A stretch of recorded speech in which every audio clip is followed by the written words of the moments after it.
So the background knowledge is needed on number 10 off the middle grades mathematics practice test for 240 tutoring is this idea of what are my limits going to be? And so let's kind of break down just real quickly and think about what are my x-axis, my x-intercepts. So like by looking at these factors and breaking them down. So the first factor, let's take this guy, x plus 60. So if I think about a coordinate plane, where this is my x-axis and this is my y-axis.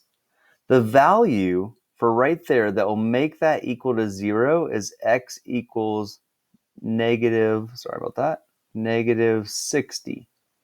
All right, so and the reason is because if I plugged in negative 60 for x, so the negative 60 would be over here. When I plugged in negative 60, this graph would be passing through the x-axis at that spot. Okay, let's go to the next one. So the next one is going to be this guy right here, and that would be x is equal to 130. So if I plugged in 130 into this equation, so this entire thing right here, then what would happen is that would turn into 0, and everything else would turn into 0. So therefore, that's an x-intercept.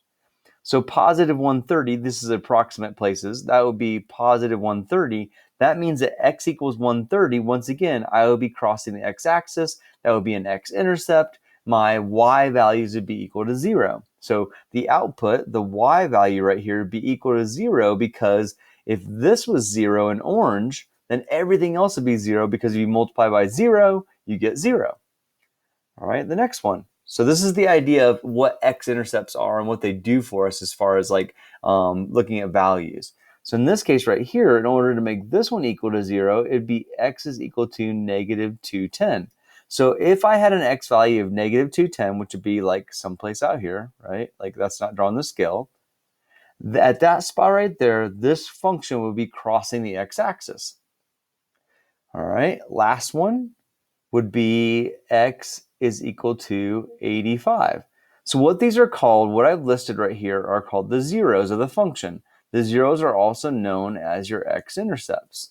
So in this case right here, if I go to 85, that would be another location where my graph would cross the x-axis.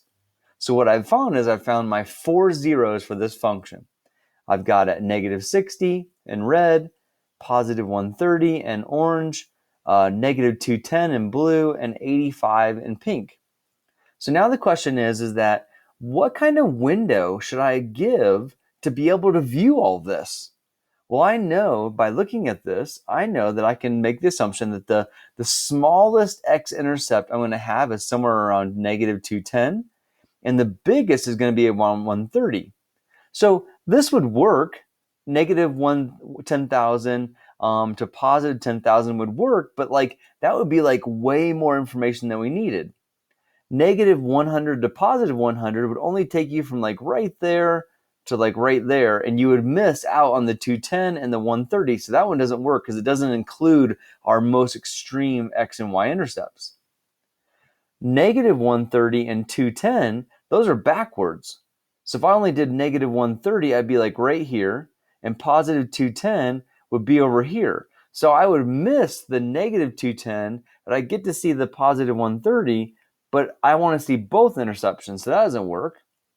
If I did negative 225, so negative 225 would be like right there, and positive 150 would be like right there, that would give me a window that would allow me to see all of my x-intercepts. I'd be able to see the negative 210, the negative 60, the positive 85, and the 130. So the foundation to this question is what are intercepts and how do we identify what they are given an equation? Once we look at that, then what would be an appropriate window that would allow us to see all of the intercepts? And so that's understanding like what the intercepts look like on the x-axis and then interpreting these guys. So the best answer in this case is going to be C.